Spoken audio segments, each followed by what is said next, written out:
नमस्कार, आप देख रहे हैं प्राइम न्यूज और मैं हूं आपके साथ आलोक शुक्ला। यूपी में पंचायत चुनाव की तैयारियों के साथ ही शासन और प्रशासन पूरी तरह से मुस्तैद हो चुका है। बढ़ते कोरोना केस को देखते हुए स्टेट इलेक्शन कमीशन ने नई गाइडलाइन भी जारी की है। तमाम निर्देश हैं जिनकी मदद से कोरोना के बढ़ते केस पर लगाम लगाने की कोशिश की जाएगी।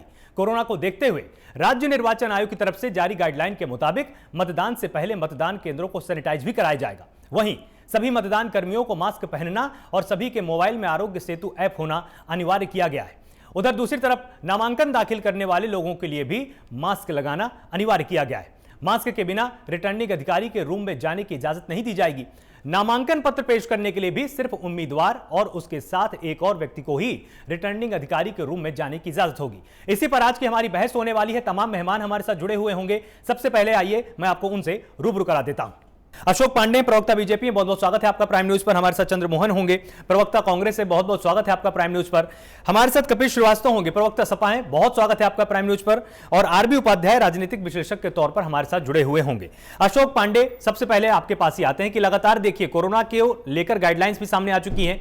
तमाम तरह के संदेह लोगों के बीच में पहले थे कि कोरोना के बीच में पंचायत चुनाव कैसे होंगे, क्योंकि ये सुनने में छोटा लगता है चुनाव, लेकिन अगर देखा जाए तो संख्या के हिसाब से, प्रत्याशियों के हिसाब से, वोटरों के हिसाब से बहुत बड़ा चुनाव होने वाला है। क्या तैयारियां हैं और राज्य सरकार इसके लिए कितनी तैयार है? देखिए, आपको बता दें कि उत्तर प्रदेश में चूंकि चुनाव का एक जो समय होता है, निर्धारित समय होता है, पंचायत का चुनाव आसन्न है, लेकिन कोरोना संक्रमण काल है, चुनाव भी जरूरी है। डेमोक्रेसी में, लोकतंत्र में चुनाव भी जरूरी है और बचाव भी जरूरी है। ये दोनों को लेकर हमारी सरकार और प्रशासन चल रहा है। हम तो चाहते हैं कि उत्तर प्रदेश में निष्पक्ष चुनाव हो। जिस तरह से जिला प्रधान बनाए जा रहे थे, जिस तरह से जिला पंचायतों के सदस्य जिताए जा रहे थे, हम लोगों का एक मानना है कि इस बार खेलगांव में निष्पक्ष चुनाव हो। जो विकृतियां हैं वो विकृतियां बदले, आम स्थिति से चुनाव हो और एक सेवक चुनाव जीते, प्रधानी से लेकर जिला पंचायत में अध्यक्ष तक में। और दूसरी तरफ उत्तर प्रदेश निर्वाचन आयोग ने जिस तरह की गाइडलाइन की है, निश्चित तौर से कोरोना संक्रमण को देखते हुए उस पर निश्चित अमल किया जाएगा और उससे अलग होने वालों के खिलाफ हम दंडात्मक कार्रवाई भी करेंगे। तो जिस तरह से कपिल जी इन्होंने बताया कि हम दंडात्मक कार्रवाई भी करेंगे, तमाम तरह की तैयारियां कर ली गई हैं, क्या बड़ा परिवर्तन होने वाला है इस तरह की गाइडलाइंस को आने के बाद? आपने किस तरह की तैयारियां कर रखी हैं? देखिए, बहुत सीधी सी बात है कि जो तैयारी सरकार करा रही है, जो नियम प्रतिपादित कर रही है, हम लोग पूरी कोशिश करेंगे कि वो चीज हो। क्योंकि अगर कोई चीज किसी सेफ्टी के लिए किया जा रहा है तो निश्चित रूप से समाजवादी पार्टी कानून और संविधान और देश के नियम कानून को मानने वाली पार्टी। लेकिन एक बात हम जरूर कहेंगे, बिल्कुल, कि दंडात्मक कार्रवाई करने से तो बेहतर है कि अगर सैनिटाइजेशन होना है या हाथ के सैनिटाइजर चाहिए या मास्क कोई लेकर नहीं आ पाया या उसमें वो चेतना नहीं है, तो आप प्रदान करा दीजिए वहां पे। ना हो तो आप पैसे पे प्रदान करा दीजिए। ये काउंटर ये चलता रहा है और ये होता रहा, लेकिन आप ये कहें हम दंडात्मक कार्रवाई करेंगे तो ये अनुचित है। भाई, आप इलेक्शन के अंदर जा रहे हैं, आप एक नई गवर्नमेंट लाना चाहते हैं। ये अमित शाह जी पश्चिम बंगाल के अंदर जाते हैं या भाजपा के लोग जाते हैं या अन्य जो रैलियां हो रही हैं, बिल्कुल, उसमें इन्होंने कहां इस तरह के नियम लागू किए हुए। तो जहां आप जाएं वहां कोरोना नहीं है, और जहां हम चले जाएं या कोई एक आपने निर्देश दिया वो आदमी मास्क ना लगाए तो उसकी आप एंट्री अंदर बैन कर दें, उसका आप नामांकन ना होने दें, आप सहारा उठावें कि उसको किसी तरीके से हम दाखिल ना होने दें, आप पेंडेमिक का एक बहाना करने लगे और उसका उत्पीड़न करने लगे, तो कृपया ऐसे काम न की। लोकतंत्र के अंदर, लोकतांत्रिक व्यवस्था के अंदर जो हम लोगों की परिस्थितियां हैं उनके अनुक्रम में व्यक्ति को काम करना चाहिए और दंडात्मक चीजों से बेहतर है कि जो। अशोक जी कुछ जवाब देना चाह रहे हैं आपकी बात का? अशोक जी। जी जी जी। सभी भाई, इसके पहले तो चुनाव हुए स्थानीय में, वो या स्नातक निर्वाचन था, हमने वहाँ चुनाव आयोग के निर्देशन पर हर बूथ पे वहाँ सैनिटाइजर की व्यवस्था की, मास्क अलग से रखे गए थे और यहाँ तक कि हाथ में पॉलीथीन का वो दस्ताना भी रखा गया था। निश्चित तौर पे ये सब कार्रवाई तो होगा ही, ये तो सामान्य सी बात है, कहने की आवश्यकता नहीं है, लेकिन हम इसका पालन कराने चाहिए कि 2 गज की दूरी या मास्क है जरूरी, मास्क है जरूरी, मास्क है जरूरी। इसके लिए दंडात्मक कार्रवाई भले नहीं, लेकिन हम इस पर कठोर कार्रवाई करेंगे अगर कोई इससे इतर जाएगा जो नौटंकी करेगा। बिल्कुल। तो जिस तरह से हम अपने दर्शकों को यहां पर एक बार पहले बता देते हैं कि कोरोना ने पंचायत चुनाव को किस तरह से बदला है। एंट्री के समय चुनाव से जुड़े लोगों की थर्मल स्कैनिंग की जाएगी, ये अपने दर्शकों को हम यहां पर बता देते हैं। सभी मतदान स्थलों को चुनाव से पहले सैनिटाइज किया जाएगा, यह भी गाइडलाइन के तौर पर सामने आ चुका है। चंद्रमोहन जी, आपके पास आना चाहूंगा, आपको क्या लगता है कि इन गाइडलाइंस का ठीक से पालन हो पाएगा, सरकार इसको सुनिश्चित कर पाएगी, या आपको कहीं ना कहीं लगता है कि पंचायत चुनाव में कुछ और समीकरणों को साधने के लिए इस तरह की चीजों को ज्यादा तवज्जो दी जा रही है? अब आपको क्या लगता है यहां पर?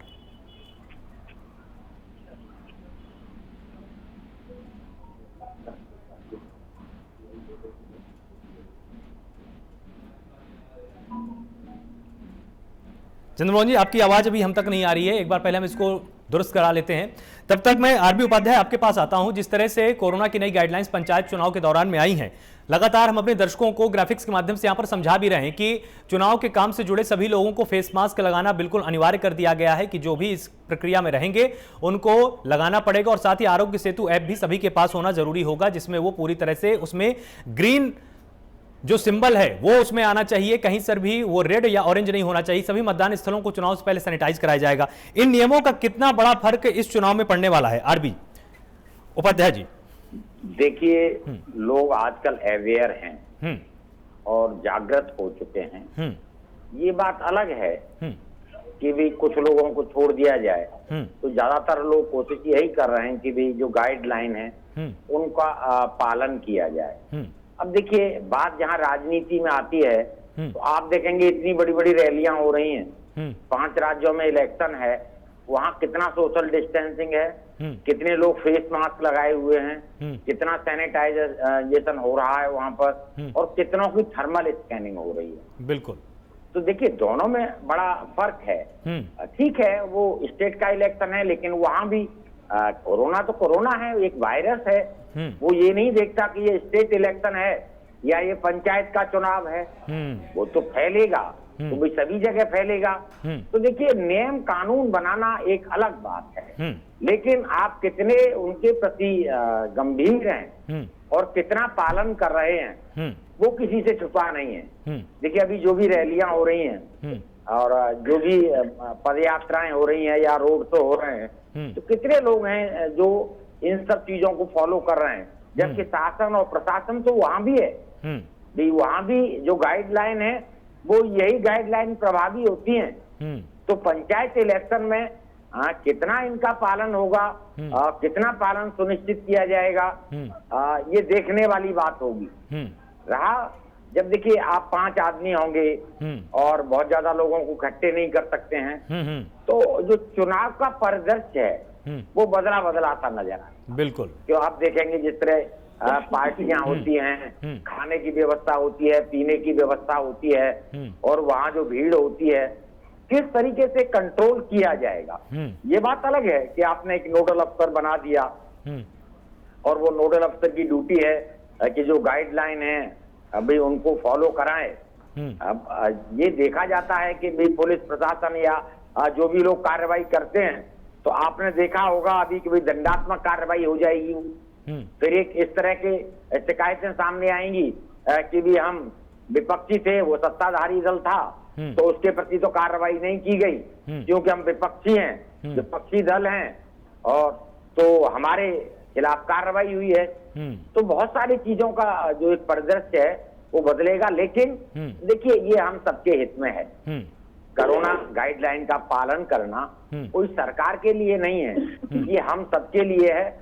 जिस तरीके से आप देखेंगे कोरोना का प्रकोप बढ़ रहा है, बहुत सारे राज्यों में इतना तेजी के साथ फैल रहा है, तो वहाँ हम सबकी ड्यूटी बनती है कि हम अपने आप को अवेयर करें और मास्क पहने, हाथ धोएं, सैनिटाइज करें, थर्मल स्कैनिंग, जो भी गाइडलाइन है उनका हम पालन करें और स्वयं पालन करें, न कि जबरदस्ती कोई पालन कराए तभी हम पालन करें। तो इन सब चीजों में कहीं ना कहीं हम अगर आगे बढ़कर अवेयर हो। जी चंद्रमोहन जी, जिस तरह से नई गाइडलाइंस आ चुकी हैं, पंचायत चुनाव बिल्कुल नजदीक हैं, 26 तारीख को आरक्षण की फाइनल लिस्ट भी आ जाएगी, आपको क्या लगता है चुनावों का परिदृश्य किस तरह से बदलने वाला है?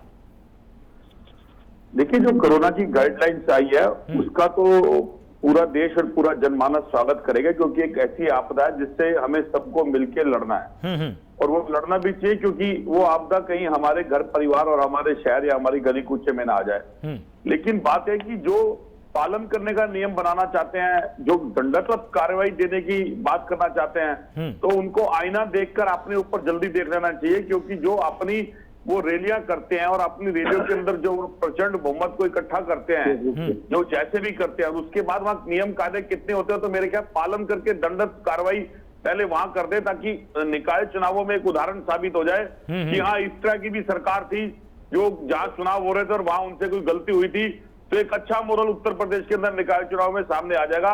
एक पारदर्शिता आ जाएगी कि हाँ, भाजपा जो कहती है सो करती है, शायद वो करेगी नहीं, क्योंकि कहीं ना कहीं वो ऐसे प्रश्न अपने आप खड़े कर देती है जिन प्रश्नों से वो उलझती रहे और उलझते हुए सवालों का जवाब वो कभी ना दे।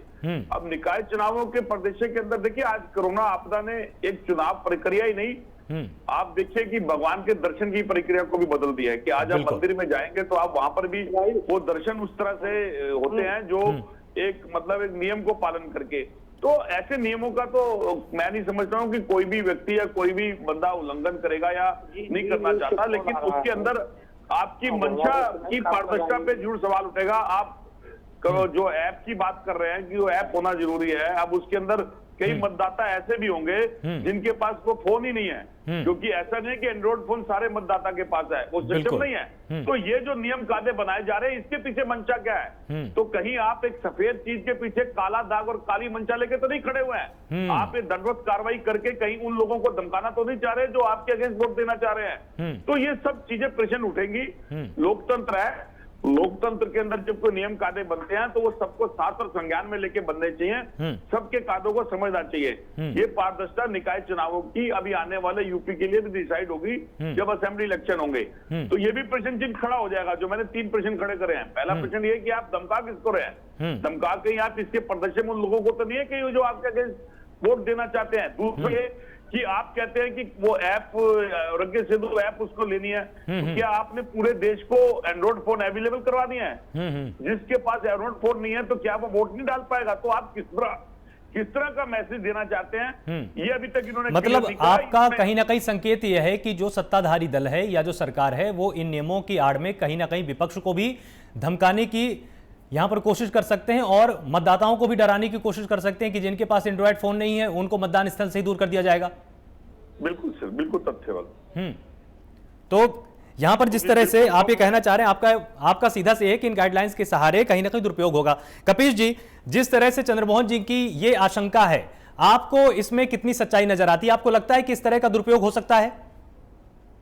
देखिए, ये जो आरोग्य सेतु ऐप की बात लेकर के आए हैं कानून के तहत, ये तो गलत है। पहले तो भारत सरकार को और प्रदेश सरकार को ये चाहिए कि एक एक गरीब लोगों को भी वो स्मार्टफोन और 1 GB का डाटा दे दें, फिर उसके बाद इस तरह का नियम लगाना चाहिए। यहाँ आपको ये नहीं ढूंढना है कि दाल में नमक की तरह चीजें हैं, यहाँ तो नमक में ही दाल चली गई, पूरी की पूरी दाल ही खराब है। और मैं तो स्पष्ट पूछ रहा हूँ कि जब आप थर्मल से उसका चेकिंग कर ले रहे हैं कि बुखार है कि नहीं है, वो मास्क लगा करके आ रहा है, 2 मिनट वो खड़ा होगा और वहां पे पॉइंट पे जाके अपना मत पत्र भरेगा, उसके बाद बाहर निकल जाएगा। अब आरोग्य सेतु ये कैसे तय कर देगा कि कोई कोरोना पॉजिटिव है? अब आप उसका आड़ ले करके अगले को आप परेशान करें, तो जो वोट देने आया वो परेशान होने के लिए नहीं आता है, वो फिर निकल जाता है तफरी करने के लिए। ये हिंदुस्तान है।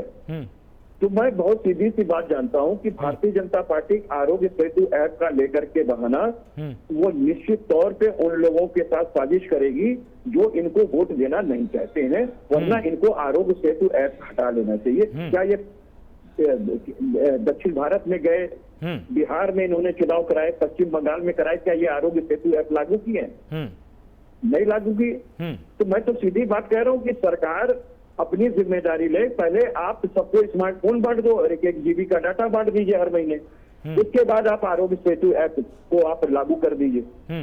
तो ये इनजस्टिस की चीजें हैं जो कि भारतीय जनता पार्टी को नहीं करनी चाहिए, लेकिन भारतीय जनता पार्टी वही करती है जो जस्टिस नहीं होता। ठीक है, वक्त एक छोटे से ब्रेक का है। ब्रेक के उस पार हम आएंगे तो इस चर्चा को जारी रखेंगे और समझने की कोशिश करेंगे कि आखिर कोरोना के दौर में पंचायत चुनाव की तस्वीरें किस तरह से बदल सकती हैं। जल्द हाजिर होते हैं।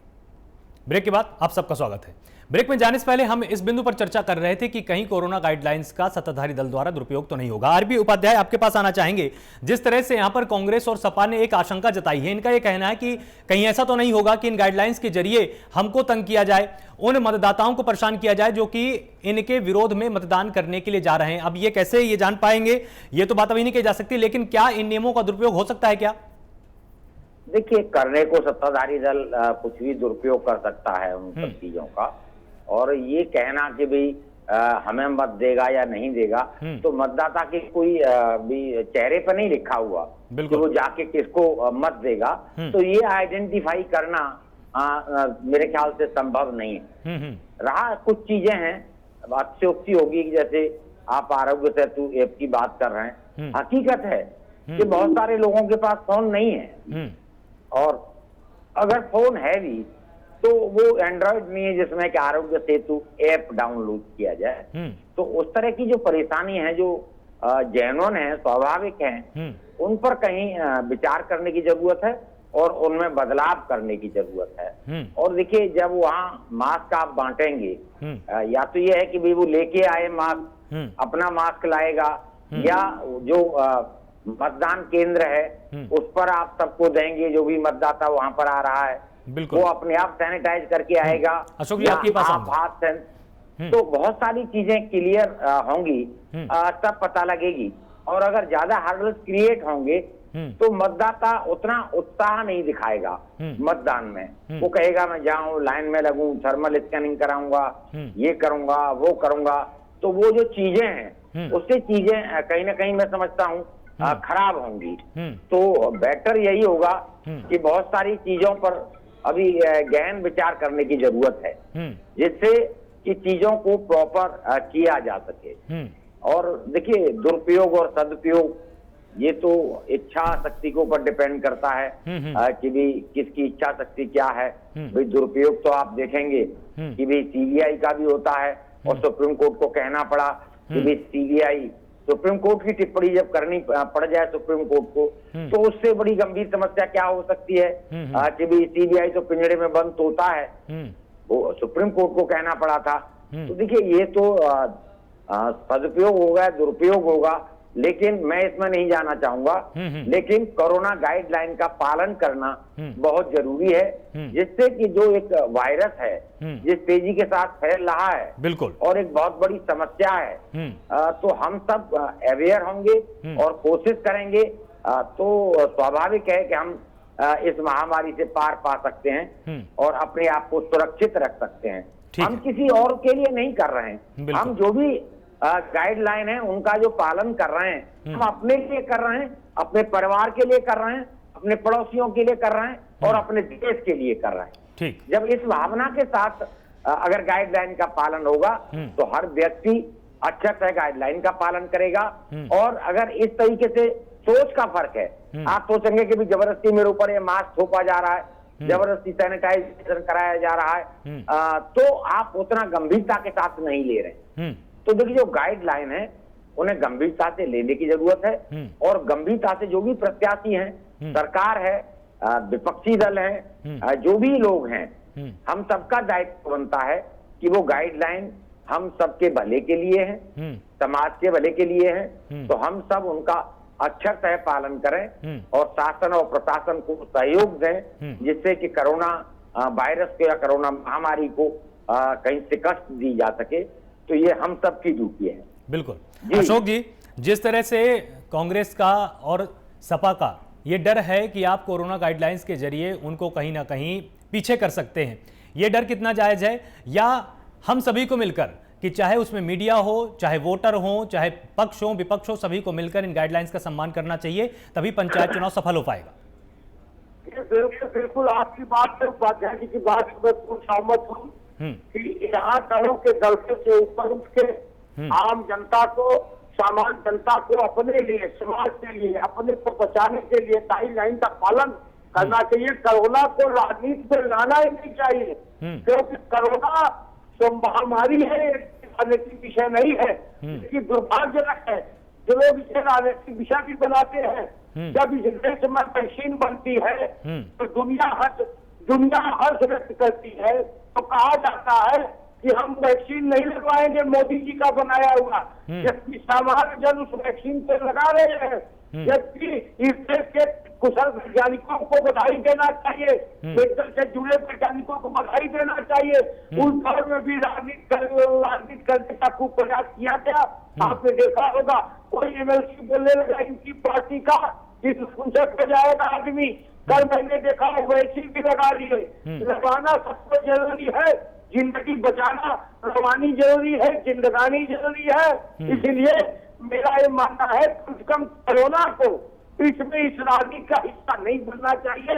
सारे दलों के लोगों को मिलकर कोरोना महामारी के खिलाफ संघर्ष करना चाहिए, लड़ना चाहिए, कोरोना को हराना चाहिए और फिर चुनाव में आना चाहिए। ठीक है चंद्रमोहन जी। हमारे भाई अशोक पांडे जी कह रहे हैं कि दवाई का जिक्र करा और उन्होंने बोला कि ऐसे करके दवाई का लगवाना चाहिए। लेकिन मैं इनसे प्रश्न करता हूं कि ये जवाब देंगे कि कितने % दवाई अभी लगी है, अभी उसकी रेशो में कितनी कमी है, कितने परसेंटेज पे आप लोग नहीं पहुंच पाए। जितनी परसेंटेज के साथ आपने उसकी मैनेज और मैनेजमेंट करके एडवर्टाइजमेंट करी और उसके ऊपर पैसा प्रसार खर्च करके उसका करा, उसका 0% भी आपने अभी तक कोरोना की वैक्सीन नहीं लगाई है, ना उत्तर प्रदेश में ना पूरे हिंदुस्तान के अंदर। 3 से 3.5 करोड़ का रेशो आ रहा है। सिर्फ बातों के छल्ले जगाकर, पांडे जी बातों के छल्ले दिखाकर गुलछल्ले नहीं बनाए जाते हैं। देश कुछ यथार्थ के अंदर जीना चाहता है। जिस यथार्थ के अंदर 70 साल के अंदर देश ने विकास किया था, वो विकास आज 7 सालों और 6 सालों में कहीं दिखता नहीं है। 4 साल के अंदर शिक्षा बेहाल है, युवा बेरोजगार है, किसान सड़कों के ऊपर है, महिलाओं की सुरक्षा का कोई दायित्व नहीं है, मेरा ये मानना है रोजगार नहीं है, उसके विषय पे आप बात नहीं करते। किसी भी प्राथमिक केंद्र पर 1:30 बजे ही वैक्सीन खत्म हो जा रही है, इतने लोग लगवा रहे हैं। तो उसका गुनाहगार कौन है? वैक्सीन खत्म हो जाने का आपका है, क्योंकि अब नियम बनाने के कारण प्रधानमंत्री जी ने कहा कि वैक्सीन को रोकना और बेसिस करना वो शासन और प्रशासन का काम है, विपक्ष का काम नहीं है। आपकी कमी है अगर वैक्सीन पेश हो रही है तो। खत्म होने का मतलब ये तय रहता है कि आज इतने लोगों को ही लगेगी, उतने लोगों को लगती है, फिर दूसरे और बाकी लोगों को दूसरे भी लगती है, लेकिन ईमानदारी से लग रही है। आप जाके सर्वे कर लीजिए, पत्रकार महोदय के साथ जाके देख लीजिए। एक आज देश को, यूपी की जनता को ये भी बता दीजिए कि कहीं 8 बजे फिर किसी दिन आप लॉकडाउन न लगा दें। अगर कोई ऐसी प्लानिंग आपने करनी है तो उत्तर प्रदेश के अंदर फैक्ट्री लेवल, राज्यपाल लेवल और डिस्ट्रिक्ट लेवल के हर डीएम के साथ बैठ के प्लानिंग कर लीजिए, क्योंकि आपको एक 8 बजे का और करने की आदत पड़ गई है। पता चले फिर अर्थव्यवस्था का बहाल हो जाए। मुख्यमंत्री जी ने कोरोना संक्रमण के खिलाफ जो वाहवाही लूटी थी, हम फिर वही काम करेंगे। अगर कोरोना संक्रमण से बचाने के लिए हर संभव प्रयास हम करेंगे, इसमें कोई दो राय नहीं है। ठीक है, कुछ आप कहना चाह रहे थे बीच में, बोलिए कपिल जी। जी मैं आलोक जी ये कहना चाह रहा हूँ कि देखिए हमारे जो मित्र बैठे हैं पांडे जी, इनको मैं बहुत प्यार से तुलसी बाबा कहता हूँ। और तुलसी बाबा इसलिए कहते हैं, बनारस के हैं आप, मैं इनको तुलसी बाबा इसलिए कहता हूँ कि बात किसी चीज पे होती है और ये कथा वही रामचरितमानस वाली गाते हैं। तो तुलसी बाबा से एक निवेदन है कि देखिए जो वैक्सीन की बात समाजवादी पार्टी ने की थी वो आपके झूठ की वैक्सीन थी, जो आपका डीएनए है। और जो गौमूत्र से आप कहते थे कोरोना दूर हो जाएगा, आपके मंत्री लोग कहते थे, मैं उस वैक्सीन की बात हमारे यहाँ की गई थी। खैर वो मुद्दा नहीं है। मुद्दा इस बात का भी नहीं है कि देश के वैज्ञानिकों की जीत है, वो आपके भी वैज्ञानिक हैं, लेकिन उन वैज्ञानिकों की तनख्वाह आपने कम की है। और जो कोरोना वॉरियर्स थे उनका डीए आपने काट दिया 1.5 साल का, और उनके पेंशन तक जाते जाते 15 लाख रुपए का चूना एक वैज्ञानिक को और एक पुलिस वाले को और एक सेना के सिपाही को लगे, क्योंकि आपने 1.5 साल उनको पीछे कर दिया है कि हम डीए नहीं बढ़ाएंगे। और आपने एक नियुक्ति अपने रिजिम में एक भी वैज्ञानिकों की नहीं की है, इसलिए वो आपके वैज्ञानिक हैं, ये हम मान रहे हैं। अब दूसरी बात रह गई बात इस चीज की जिसमें तुलसी बाबा हमारे जवाब नहीं दे रहे हैं। मैंने उनसे ये जवाब मांगा था कि भैया आरोग्य सेतु ऐप बहुत अच्छी चीज अगर है, आपने आजमाया तो वो ठीक है, लेकिन हमें आप बताइए कि जब जिनके पास नहीं आप उन्हीं को लेकर के आप उनको रोक दीजिएगा तो ये तो अन्याय होगा ना भाई लोकतंत्र के लिए। कपिश जी मैं आपके ही पास आऊंगा वापस। यहाँ पर हमको एक छोटा सा ब्रेक लेना पड़ रहा है कपिश जी। जैसे ही ब्रेक से मैं वापस आऊंगा आप अपनी बात को पूरी कर लीजिएगा। ब्रेक के बाद हम आपकी बात को और आपके सवाल को वैसे ही शुरू करने वाले हैं। फिलहाल वक्त एक छोटे से ब्रेक का है, जल्द हाजिर होते हैं। ब्रेक के बाद आप सबका स्वागत है। ब्रेक पर जाने से पहले कपिश जी आप अपनी कुछ बात कह रहे थे, आप पहले अपनी बात पूरी कर लीजिए। जी, मैं एक्चुअली ये कह रहा था आलोक भाई कि देखिए हमने तो अपने पहले भी इस डिबेट की शुरुआत में कहा कि बहुत अच्छी चीज है कि कोरोना से संक्रमित हमारा देश ना हो, हम ना हो, हमारे परिवार ना हो, हमारा पड़ोसी ना हो, हमारा प्रदेश ना हो। बिल्कुल। इसके लिए योगी सरकार जो भी कदम उठाना चाहती है उठाए, हम उसके साथ हैं। जैसे कि मास्क पहनने के लिए अगर आप कहते हैं हम बिल्कुल कहेंगे यस मास्क पहनना चाहिए। अगर आप कहते हैं कि क्या बोलते हैं सैनिटाइजर हम देंगे आपको हाथ में लगाना है, तो बिल्कुल हम कहेंगे यस मुझे लगाना है और लगाया जाना चाहिए।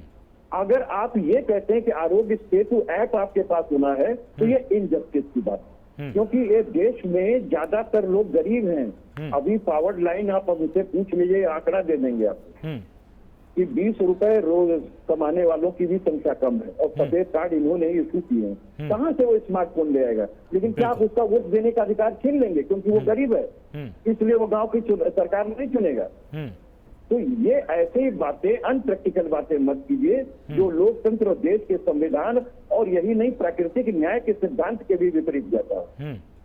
तो ये इनजस्टिस करने के लिए आपकी सरकार बनी है क्या? मैं तो सिर्फ इतना कहता हूँ कि ये ऐप हटा लीजिए, क्योंकि आप इसी का अत्याचार करेंगे। और बाकी चीजें कानूनन कार्रवाई करने की कहीं बात ही नहीं है। अगर आप वहां उपलब्ध करा रहे हैं, जिसके पास पैसा होगा वो खरीद लेगा, आपसे 5 रुपए का मास्क खरीद लेगा। सर्जिकल मास्क 5 रुपए का आता है, 5 रुपए का लगा लेगा, आपको दे देगा, एक वोट भी दे देगा। लेकिन आप इतना ना करो कि वो नीरस हो जाए, वो लोकतंत्र से भागने लगे, वो छुट्टी मनाने लगे, है ना? तो ये देश के लिए और देश के लोकतंत्र के लिए बहुत घातक है। इसलिए इस तरह के इनरेलेवेंट चीजों को देखते हुए जो नियम कानून है उनको संशोधित करना चाहिए। अशोक जी जवाब दीजिए। देखिए, निश्चित तौर पे आम आदमी मतदान केंद्र पहुंचेगा, मतदान करेगा, उसके लिए कोई जरूरी नहीं है कि ऐप जरूरी ही हो। सिर्फ उसको मास्क लगाना जरूरी है और 2 गज की दूरी बनाए रखना है और बाकी सैनिटाइजर से लेके मास्क तक की सारी व्यवस्था उन केंद्रों पर अभी रहती थी और रहेगी जब तक कोरोना संक्रमण काल रहेगा, इसमें कोई दो राय नहीं। ठीक है, लेकिन ये तो बता दीजिए कि फिर वो नियम में डाला क्यों गया सेतु ऐप?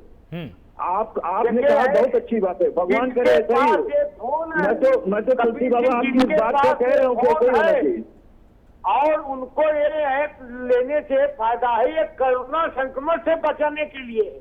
ऐसा नहीं है कि ऐप लगाने से पहले आपको चला जाए। आप उसको स्मार्टफोन दे दीजिए, 1 GB का डाटा दे दीजिए, उसको इतना लिटरेट कर दीजिए कि वो लोड कर सके ऐप पर से, क्योंकि हम और आप तो कर लेंगे, वो नहीं कर पाएगा।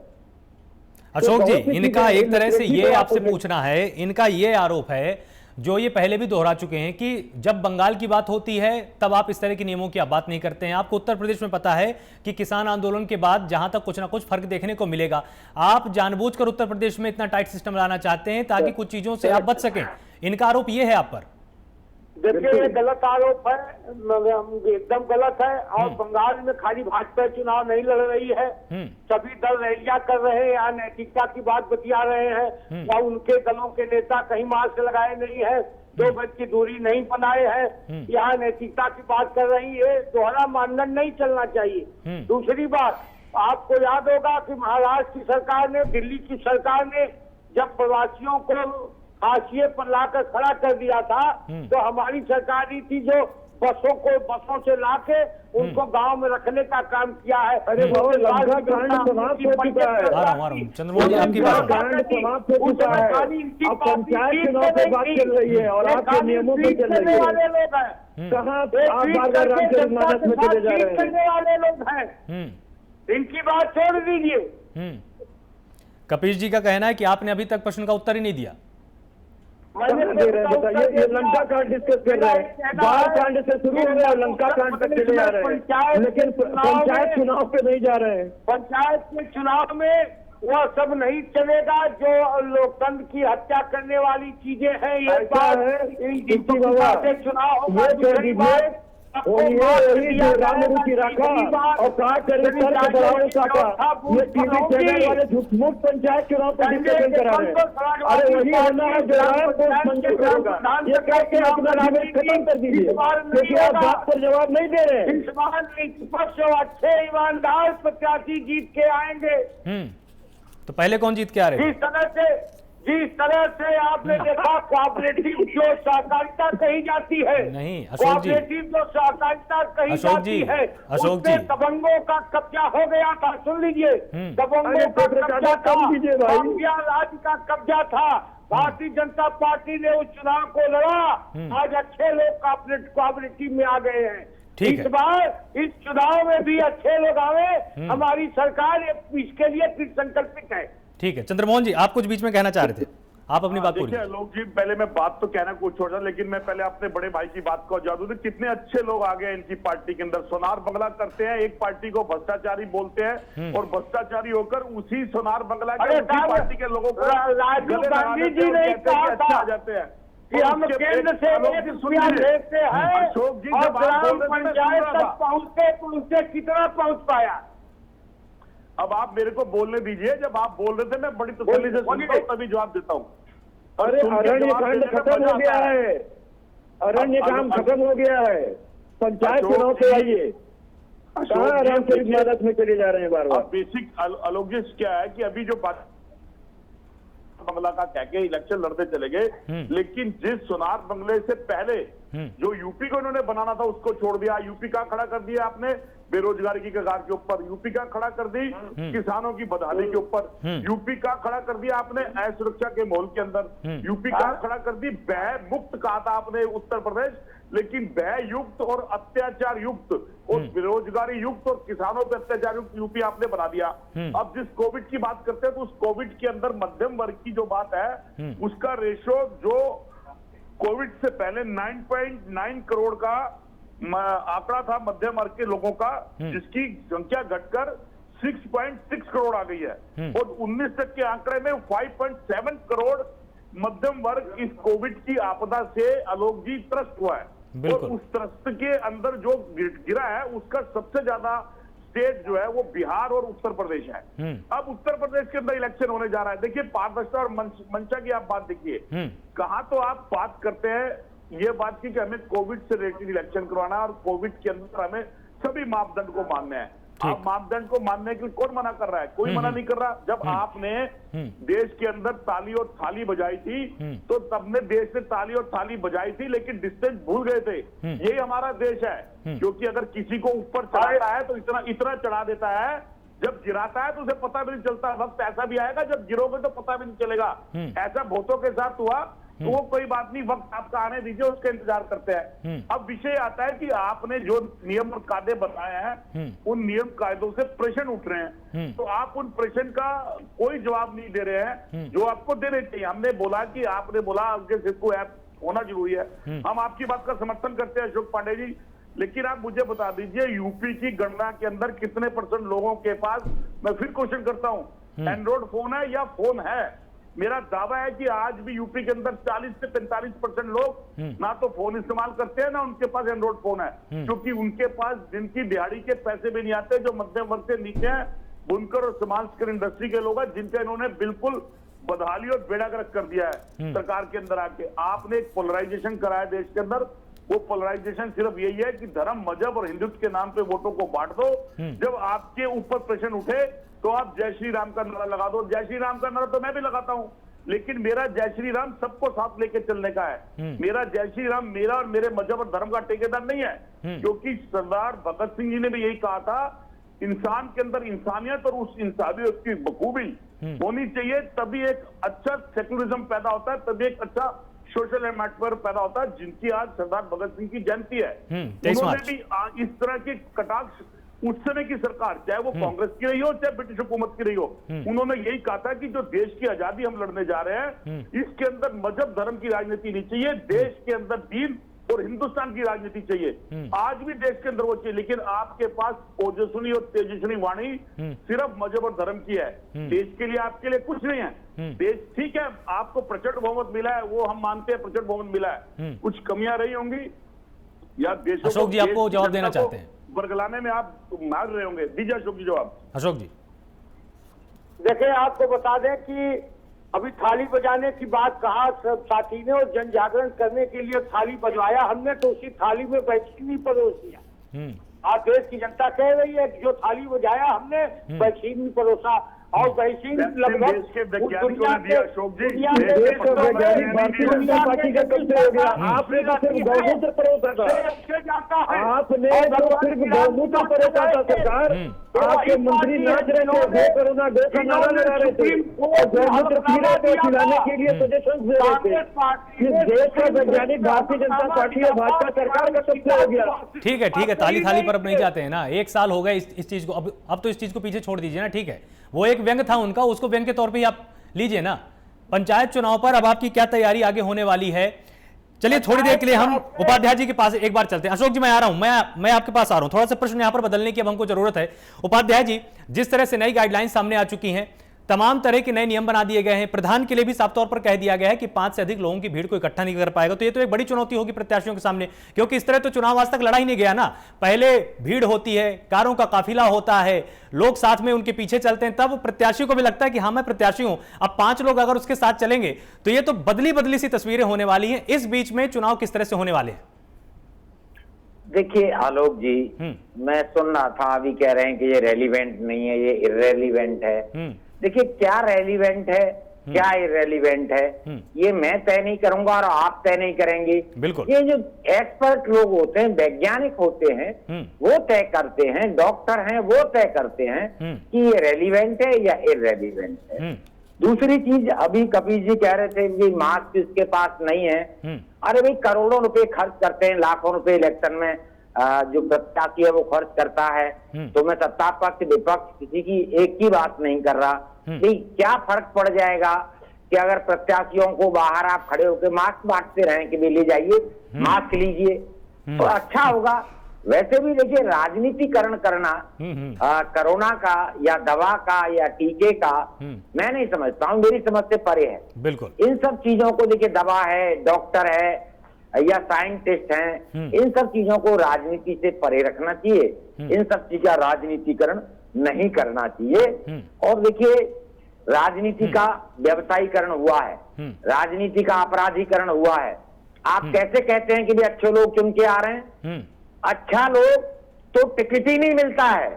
टिकट का पैरामीटर ही ये है, वो करोड़पति होना चाहिए, करोड़ों रुपए उसके पास हो तो टिकट मिलेगा, वो बाहुबली होना चाहिए, वो जिताऊ कैंडिडेट होना चाहिए। तो सभी पॉलिटिकल पार्टियों का मेजरमेंट जब पैसा हो जाएगा तो गरीब आदमी जिसके पास मास्क नहीं है, अरे भाई उसको टिकट दे दो, उसको सत्ता में भागीदारी दे दो। पॉलिटिकल पार्टियां नहीं देती हैं आलोक, आप उठा के देख लीजिए।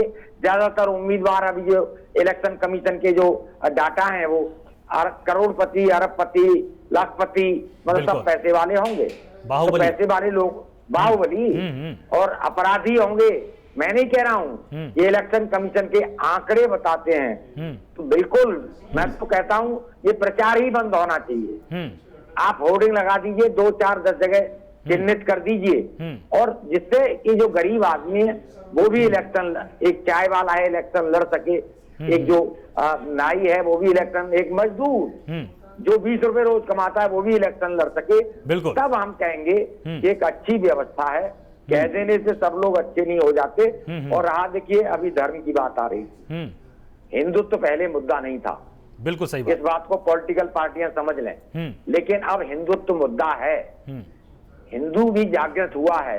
जिस तरह से तुष्टीकरण की राजनीति हुई है, तो तुष्टीकरण की राजनीति के खिलाफ बिल्कुल, और जो भी हिंदुत्व के मुद्दे को इग्नोर करेगा या हिंदू को इग्नोर करेगा, वो शायद सत्ता में वापसी नहीं कर पाएगा। ये भी यूनिवर्सल फैक्ट है, ये भी हकीकत है। बदलाव आया है, लेकिन काश यही बदलाव इलेक्शन रिफॉर्म में आता और दिखता, गरीब की मजदूर की भी सत्ता में भागीदारी होती, वो टिकट का भागीदार होता और वो जीत के आता, कहीं विधानसभा में और लोकसभा में बैठता। ठीक है, तब सही मायने में लोकतंत्र होगा। जी जवाब देना चाहते थे आप चंद्रमोहन जी? अभी तो देखिए, हमारे जो अपने राजनीतिक विशेषज्ञ आरपी उपाध्याय जी, उन्होंने बड़ी अच्छी अपनी वाणी और सूझबूझ के साथ बड़े तर्कपूर्ण और बहुत अच्छे जवाब दिए। लेकिन उन्होंने बिल्कुल सबसे पहले वैक्सीन का बोला कि वैक्सीन के ऊपर राजनीति नहीं होनी चाहिए। एक बिल्कुल पेशेंट देश के सरकारें हो, देश के प्रधानमंत्री हो या मुख्यमंत्री हो किसी भी स्टेट का, ये उसका दायित्व है अपनी देश और अपने सूबे की हर जनता का देख रेख करना। उसके लिए किसी भी तरह का क्रेडिट अपने ऊपर ले लेना, ये सबसे बड़ा राजनीति का कारण बनता है। आपदाएं पहले भी आई, उस आपदाओं के अंदर वैक्सीन भी बने या उस आपदाओं से पहले उसके इलाज के लिए टीकाकरण भी हुआ, लेकिन उसका राज्यीकरण नहीं किया गया, उसका राष्ट्रीयकरण करा गया। राष्ट्रीयकरण का मतलब देश की धरोहर और देश को बनाने के लिए, देश को सेफ रखने के लिए उसका राष्ट्रीयकरण करा गया। मन से बदल जाता है। मैं उपाध्याय जी की बात से इस बात से सहमत हूं कि हिंदुत्व जागा और हिंदुत्व के जागरण से हिंदुत्व की बात ना करने का से भी नुकसान होता है। मैं इस बात को जानता हूं, लेकिन मानता हूं आपकी बात को बात दीजिए। लेकिन हिंदू जागा और हिंदू जागने से अगर हिंदू को अनदेखा करा जाए तो उसका नुकसान होगा। लेकिन अगर हिंदुत्व के अंदर कट्टरिज्म पैदा कर दिया जाएगा तो हिंदू धर्म का जो एक सोशलिज्म और जो हिंदू धर्म की एक बनावट है वो कहीं ना कहीं खराब होगी। उसके लिए कुछ आपकी बात पर कुछ बोलना चाहते हैं? गुनाहगार है, उनको सचेत होना चाहिए कि कुछ कहना चाह रहे हैं, ऐसा नहीं करना चाहिए। ठीक है। अरे भाई साहब, आप कह रहे थे, अभी मैं सुन रहा था कि तुलसी बाबा है, रामचरितमानस का पाठ करते हैं। अरे तुलसी बाबा रामचरितमानस का पाठ नहीं करेंगे तो क्या उनसे नमाज पढ़वाएंगे आप चाहते क्या हैं एक्चुअल में? तो देखिए, तुलसी बाबा हैं, तुलसी बाबा का एक बात मेरी सुन लीजिए, एक बात मेरी सुन लीजिए, आपकी बात जी जी जी मेरी बात सुन लीजिए। कम से कम कपिल जी, हम आपके ही पास आते हैं। वक्त एक यहाँ पर छोटे से ब्रेक का है, आपके ही पास में आऊंगा ब्रेक के बाद तुरंत, और आप अपनी बात से यहाँ पर शुरू कीजिएगा। फिलहाल वक्त एक छोटे से ब्रेक का है, जल्द हाजिर होते हैं। ब्रेक के बाद आप सबका स्वागत है। ब्रेक में जाने से पहले कपिल जी, आप अपनी बात पूरी कर रहे थे, आप अपनी बात पूरी कीजिए। जी, पहली बात तो ये है कि कम से कम उपाध्याय जी को मैंने आज नहीं कई मैटर्स पे देखा, वो बहुत ही सारगर्भित कहते हैं और बोलते हैं, इसलिए उनकी समझ के बारे में हम कोई प्रश्न नहीं खड़ा करना चाहते। लेकिन इतना जरूर कहना चाहेंगे कि माननीय उपाध्याय जी, मैंने एक बात ये कही कि जो तुलसी बाबा हैं ये सिर्फ रामचरितमानस तक सीमित रह जाते हैं। मतलब कहने का मतलब ये था कि आप कोई भी टॉपिक पे अगर डिस्कशन कर रहे हैं तो ये घूम करके वहीं चले जाते हैं, कोरोना के टीका पे चले जाएंगे, कभी कहीं रेलिवेंसी होनी चाहिए आप जिस मैटर पे बैठ रहे हैं, अब उसको आप दूसरी तरफ ना ले जाए। कम से कम आप इतना तो जानते ही हैं। दूसरी बात मैं कह दूं कि धर्माधर्म की बात अगर हिंदुत्व के बारे में कोई करना चाहता हो, कपिल श्रीवास्तव हाजिर है। मैं भी एक हिंदू हूं और मैं भी एक हिंदू होने के नाते वो सारे कर्मकांड, वो सारे ग्रंथ को पढ़ता हूँ और उनको आत्मसात करके आगे बढ़ता हूँ और गीता की फिलॉसफी में विश्वास रखता हूँ। जो भी हमसे रेलिवेंसी के साथ, सूक्ति और संतों के साथ अगर आप बात करना चाहते हो आप बात करें। लेकिन हमारा हिंदुत्व कभी भी ये नहीं कहता। एक तो सुप्रीम कोर्ट ने हिंदुत्व के बारे में कहा कि ये जीवन पद्धति है और हिंदू कुश पर्वत के अंतर्गत आने वाले सभी धर्म के लोग भी उस हिंदुत्व जीवन शैली को अपनाते हैं, यानी कि ये धर्म नहीं है। हिंदू कोई धर्म नहीं है उपाध्याय जी।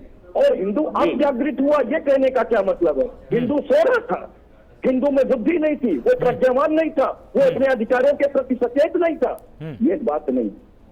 गीता के समय से क्या हम लोग करते आ रहे? कर्म को ही हम लोगों ने अपने आत्मसात किया और हम सारे लोग उसी पर आगे बढ़ रहे। हिंदुत्व के बारे में अगर भारतीय जनता पार्टी कुछ उठाना चाहती है तो उठा के मतलब बतावे कि कितने स्नातनीय लोगों का, कितने कर्मकांडीय लोगों का, कितने पूजन वाले लोगों का इन्होंने कल्याण कर दिया। एक का नाम नहीं बता पाएंगे।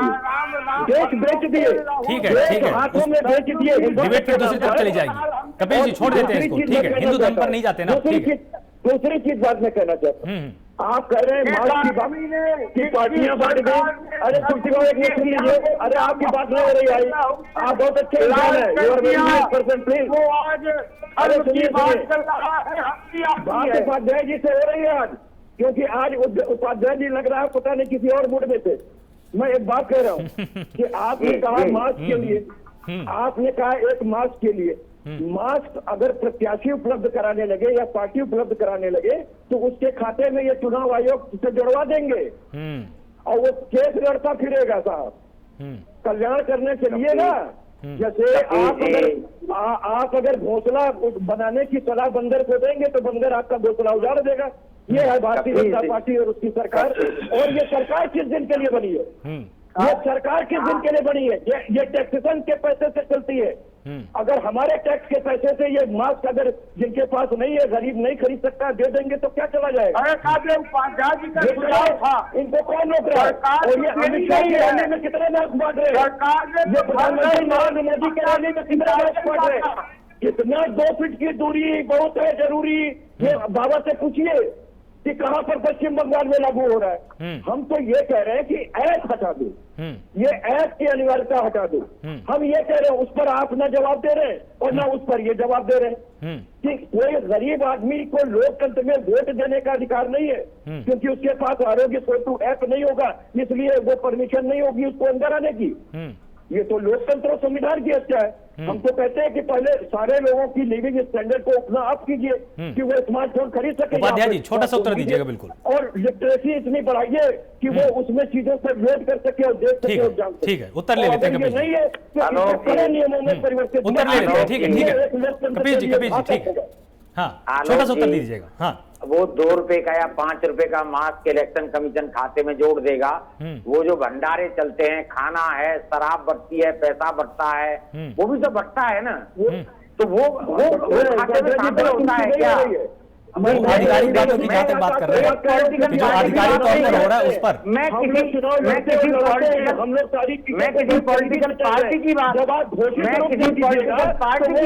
कर रहा। मुझे अरे सुन ले कपिल जी सुन ले, मुझे बता दें, सब गरीब की बात करते हैं, कितने गरीबों को टिकट देते हैं? मुझको सिर्फ आपने भी सुन ले, अरे सारे गरीब की बात कर रहे थे, अरे गरीब की बात नहीं कहती, अरे अभी सब गरीब की बात कर रहे थे, अभी सब गरीब की बात कर रहे थे। अरे EWS एक राशन कार्ड देते, लाल पीला हरा, वो लाल पीला राशन कार्ड पूछ रहा हूँ। मेरे सहमत होने से क्या आप सहमत है कि वो? मैं सहमत नहीं हूँ, वो सहमत नहीं है कपिल जी। उपाध्याय जी के साथ तौर पर कहना है कि वो सहमत नहीं है। लेकिन एक चीज सुन ले कपिल जी, मेरी बात भी सुन ले। कपिल जी सुन लीजिए ना, कपिल जी सुन लीजिए, मैंने सुन ली। कपिल जी छोटा सा भी जवाब दे रहे हैं, बीजेपी वाले बैठे हैं, कांग्रेस वाले बैठे हैं। EWS राशन कार्ड होता है ना, वो लाल पीला, जिसमें 2 किलो चावल 1 किलो चीनी दे देंगे आपको और आपको 200 रुपए महीने दे देंगे। कितने लोगों को टिकट देती है पॉलिटिकल पार्टियां? आपकी पार्टी ने कितने कैंडिडेट पा रहे थे EWS कैटेगरी से? पिछले MLA के इलेक्शन में, लोकसभा के इलेक्शन की आप बात कर रहे हैं तो ऐसा नहीं है। कपिल जी ठीक है, हमारे पास समय बिल्कुल कम है। आप सभी मेहमानों का बहुत बहुत शुक्रिया हमारे साथ इस बहस का हिस्सा बनने के लिए। समय की कमी के चलते हमको बहस यहीं पर समाप्त करनी पड़ रही है, लेकिन हाँ इतनी बात जरूर सामने आ गई कि जो भी गाइडलाइंस सामने आई हैं उसमें पंचायत चुनाव की तस्वीर जरूर बदलने वाली है। जहां पर ग्राम प्रधान के पहले एक पूरा का पूरा वातावरण खुला हुआ था, उसके पास जनबल के साथ लोगों के बीच में जाने का अधिकार था, अब वो अधिकार कहीं ना कहीं सीमित होगा। लोगों को कोरोना के चलते अब कहीं ना कहीं संयमित होना पड़ेगा, कहीं ना कहीं उनको अनुशासित भी होना पड़ेगा। तो गाइडलाइंस के चलते बदली हुई तस्वीर यूपी पंचायत चुनाव की नजर आएगी। इसको लेकर बीजेपी, कांग्रेस, समाजवादी पार्टी और बसपा की क्या तैयारियां हैं अब ये आपको सड़कों पर जरूर दिखाई देगी। तो आज हमारा पूरा मुद्दा यही था कि कोरोना गाइडलाइंस आ चुकी हैं। चुनौती बहुत बड़ी है क्योंकि बहुत बड़ा चुनाव है ये। निश्चित रूप से कहने को तो पंचायत का चुनाव है, लेकिन जिस तरह से इसमें प्रत्याशी होंगे वो हजारों की संख्या में होने वाले हैं, उनको मतदान करने वाले करोड़ों की संख्या में होने वाले हैं। प्रशासन की इसकी तैयारी करनी है। तो आप सभी का बहुत बहुत शुक्रिया इस पूरी बहस में लगातार प्राइम न्यूज के साथ जुड़े रहने के लिए। वक्त एक छोटे ब्रेक का है, उसके बाद खबरों का सिलसिला लगातार जारी है।